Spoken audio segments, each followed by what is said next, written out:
everyone, this is me Ariba Nadeem. Today I'm gonna teach you computer science of class 9 chapter number 3 which is हाँ मैं भूल गई chapter का name. Okay sorry, which is office automation. तो ये जो हमारे चैप्टर का पार्ट नंबर 2 है जिसमें हम पढ़ने वाले हैं कंटेंट्स. ठीक है, कंटेंट्स क्या होता है आपको सामने दिख रहा होगा. कंटेंट्स क्या होता है, देखिए कंटेंट्स क्या होता है बेसिकली आप कोई भी बुक खोलें तो बुक के स्टार्टिंग में आपको दिख जाता है कि हम किसी भी किस्म की बुक, अगर वो कोई सब्जेक्ट की या ऐसी कोई बुक हो जो हम रीड करने के लिए अक्सर ख़रीदते हैं, तो उसके स्टार्टिंग में ये चीज़ ज़रूर होती है जिसको हम कहते हैं कंटेंट, जिसमें हमें पता चलता है कि हम इस बुक के अंदर हमारे पास क्या क्या चीज़ें हैं, कौन कौन से चैप्टर है, कौन कौन से चैप्टर कौन कौन से पेज में. ठीक है, ये सब हम जो है कंटेंट्स को मतलब कंटेंट्स पे लिखा हुआ होता है. ठीक है, इसी तरीके से हमारा जो आज का टॉपिक है ना इसी से मुतालिक है. अब हम चलते हैं चैप्टर नंबर 3 की तरफ ताकि मैं आपको बता सकूँ कि बेसिकली आज हमने करना क्या है, आज हमने सीखना क्या है. ठीक है, ओके तो चैप्टर नंबर 3 लगाते हम. ओके तो ये हमारा टॉपिक है टेबल ऑफ कंटेंट्स, जिसमें हम ये सीखेंगे कि हम किस तरीके से एमएस वर्ड पे जो है एक कंटेंट्स बना सकते हैं जिसको हम टेबल ऑफ कंटेंट्स कहते हैं कि TOC इसका शॉर्ट फॉर्म है. ठीक है, तो आज हम ये बनाना सीखेंगे, लेकिन उससे पहले कुछ चीज़ें जो थोड़ी सी क्या कहते हैं बताने वाली यानी कि थ्योरी टाइप है वो मैं आपको थोड़ा बहुत बता देती ताकि आपको पता चल जाए. ओके तो ज़्यादा कुछ बताने वाला नहीं है, जो थोड़ा बहुत बताने वाला है वो मैं जल्दी जल्दी बता देती ताकि उसके बाद हम जो है प्रैक्टिकली तौर पे आपको ये करके दिखाया और आपको साथ साथ समझा भी. देखिए बेसिकली टेबल ऑफ कंटेंट्स होता क्या है, किसी भी चीज़ को लिस्ट के ज़रिए या लिस्ट के ज़रिए या सेक्शन के ज़रिए ऑर्गेनाइज करने को हम कह रहे होते हैं टेबल ऑफ कंटेंट्स. ठीक है, जैसे मिसाल के तौर पर अगर आपको फॉर सपोज अगर आपको अपने डे का टू डू लिस्ट बनाना है, ठीक है, तो आप सबसे पहले क्या करेंगे, आई गेस मैं अगर करूँगी तो मैं सबसे पहले एक हेडिंग बना दूँगी टू डू लिस्ट. ठीक है, देन और एक हेडिंग आएगी कि जो इम्पोर्टेंट काम है मैं पहले वो लिख दूँगी. ठीक है, इंपॉर्टेंट काम की हेडिंग डालूँगी, फिर जो जो इम्पोर्टेंट काम है ना उसके नीचे मैं लिख दूँगी. ठीक है, देन मैं अगेन एक हेडिंग बनाऊँगी जिसमें शायद मैं ये लिख दूँ कि कौन कौन सी चीज़ें इंपॉर्टेंट है लेकिन आज करना ज़रूरी नहीं. ठीक है, तो ये मैं हेडिंग करके लिख के उसके हिसाब से जो जो मेरे काम है उसको मैं लिख दूँगी. तो इससे क्या होगा कि एक जो भी मेरा पूरा डे है ना वो एक प्लान हो जाएगा, एक पेपर में ऑर्गेनाइज हो जाएगा. तो इससे मुझे उस काम को समझने में या जो भी मैंने काम करना है उस काम को करने में मज़ीद ईजी होगा. और ये मैं वाकई में बता रही हूँ, अगर आप टू डू लिस्ट नहीं बनाते ना तो बनाया करें, बहुत हेल्पफुल रहता है. खैर हमारा ये टॉपिक नहीं आज. ओके तो इससे क्या होता है कि हमारा जो काम है वो इजी हो जाता है ना, ऑर्गेनाइज हो जाता है, हमें समझ आ जाता है कि अच्छा ये काम करना है. अगर ज़्यादा काम होते ना तो हम थोड़े से उलझ जाते हैं, हमें समझ नहीं आता. लेकिन इस तरीके से लिखने से क्या होता है कि वो हमें थोड़ा सा सही रहता है, मतलब याद रहता है. ठीक है, तो इसी तरीके से इसी चीज़ को हम कह रहे थे टेबल ऑफ कंटेंट्स. तो ये थोड़ी सी चीज़ बताने वाली थी, बाकी मैं कुछ भी नहीं बताऊँगी. मैं जो है सारी चीज़ें जो है ना आपको करके दिखाऊँगी. और उसके अलावा हमारे पास MS वर्ड जो है ना उसमें हमारे पास एक समझ लें एक फ़ीचर होता है जिसमें हमारे पास ऑलरेडी ना टेबल ऑफ कंटेंट्स बना हुआ होता है. तो उसको हम जो है अपने हिसाब से थोड़ा बहुत चेंजिंग करके हम उसको भी यूज़ कर सकते हैं. लेकिन अगर आपने बनाना भी है तो वो वाला भी हम देख लेते हैं. अगर हमारे टॉपिक में हुआ तो हम बना के भी दिखाएंगे, लेकिन अगर नहीं हुआ तो हम सिर्फ जो टॉपिक है हमारे पास हम वही करेंगे. ठीक है,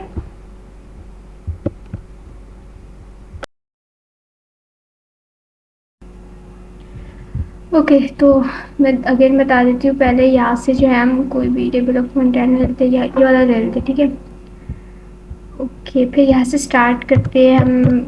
आप जो भी लिखना चाहे लिख सकते हैं. मैं बुक वाले रिव्यू फंडामेंटल ऑफ कंप्यूटर. ठीक है, देन नेक्स्ट पे फंडामेंटल ऑफ ऑपरेटिंग सिस्टम जो आपके चैप्टर के ही नेम है. और क्या है थर्ड ऑफिस ऑटोमेशन. नेक्स्ट पे MS वर्ड लिख देते हैं अपनी तरफ से. फिर MS Excel, then PowerPoint. ठीक है, अब हमने लिख लिया. अब हम चाहे तो यहाँ से हम इसको अगेन चेंज भी कर सकते हैं. ठीक है, अब देख रहे इसके हिसाब से चेंज हो रहा है. ठीक है, देखो आपको फ़र्क दिख रहा होगा. ये लास्ट वाला हम ले लेते तो ये हमारा खुद हो गया, जिससे ये हमारा पहले वाला तो हमने हुआ नहीं. तो अब हम इसको ना यहाँ से कस्टमाइज़ कर लेते, यहाँ से.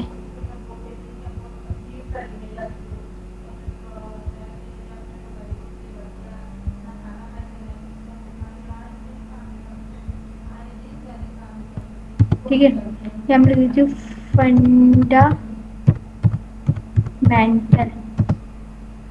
Of computer. ठीक है, ये मैंने लिख दिया। अब हम यहाँ पर मज़ीद चीज़ें भी लिख सकते हैं। मैं जस्ट ऐसे ही आपको लिख के दिखा रही हूँ फटाफट, यानी कि अगर आपको कस्टमाइज़ वाला चाहिए ना, आप यही वाला करते हैं। जैसे आपने कोई भी एक टेम्पलेट ले लिया, इसको टेम्पलेट भी कह सकते हैं हम। ठीक है, आप उसको अपने हिसाब से फिर जो है ना लिख लो। तो इस किस्म के आप जो है डिफरेंट डिफरेंट किस्म के, अगर आपको ये रिमूव करना है तो आपने क्या करना, सिंपल इसको ये रिमूव कर देना। और ये तो हमने पहले लिखा था ना, तो इसको आपने जस्ट कंट्रोल एक क्लिक करेंगे तो सबसे डायरेक्ट हो जाएगा, देन डिलीट कर दे। ठीक है, तो ये हमारा था टेबल ऑफ कंटेंट्स। अब ऑटोमेटिक टेबल तो मैंने आपको बता दिया ना कि ऑटोमेटिक टेबल आप किस तरीके से कर सकते हैं।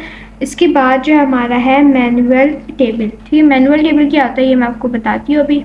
ओके, देखिए सबसे पहले हमने जाना है कि टेबल ऑफ कंटेंट्स क्या होता है, उसके बाद हमने पढ़ा है ऑटोमेटिक टेबल्स। ऑटोमेटिक टेबल के बाद हमारा जो नेक्स्ट टॉपिक है वो है मैनुअल टेबल। देखिए यहाँ पर आप जब टेबल ऑफ कंटेंट्स में जाते हैं तो आपके पास दो चीज़ आ जाती है, एक तो ऑटोमेटिक टेबल 1, ऑटोमेटिक टेबल 2। ठीक है, ऑटोमेटिक टेबल 1 और 2 में क्या होता है, देखिए दोनों सिमिलर है। इसमें जैसे इतना फ़र्क है, यहाँ पर लिखा हुआ टेबल ऑफ कंटेंट्स, यहाँ पर लिखा हुआ है जस्ट कंटेंट्स। ठीक है, तो इन दोनों में क्या फ़र्क है, इसमें आपके पास ज़्यादा कुछ नहीं होता है, just heading 1, heading 2 and heading 3। इसी तरीके से जो मैनुअल टेबल होता है ना, इसमें क्या होता है, आपके पास खुद से आपको हेडिंग डालनी होती है, आपको टाइटल्स डालनी होती है। तो इसी चीज़ को हम कह रहे होते हैं मैनुअल टेबल ऑफ कंटेंट्स। ज़्यादा कुछ फ़र्क नहीं, जैसे आपने क्या करना है, यहाँ पर आना है, आपका जो भी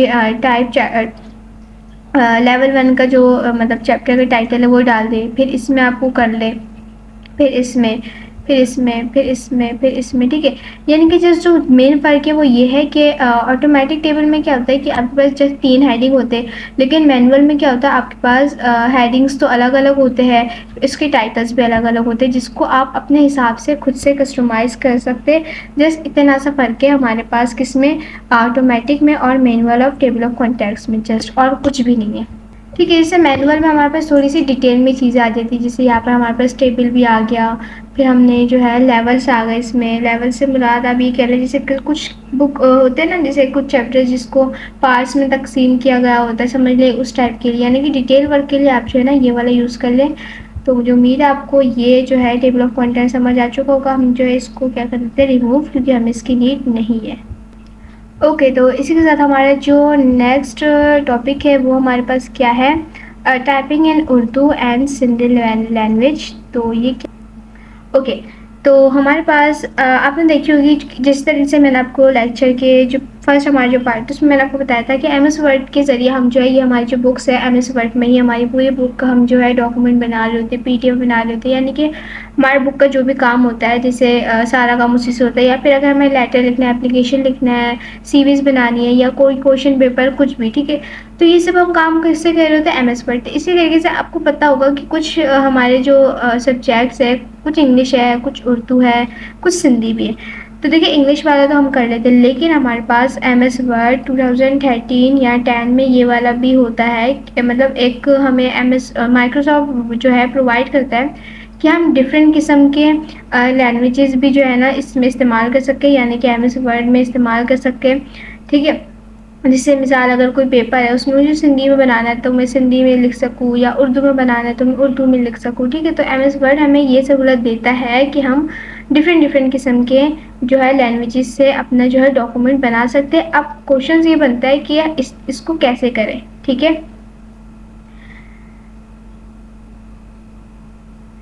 ठीक है, ओके, तो अब हम देखते हैं इसको थोड़ा सा कि किस तरीके से करना है। ये हमारे पास एमएस वर्ड में होगा, तो मैं आपको डायरेक्ट वही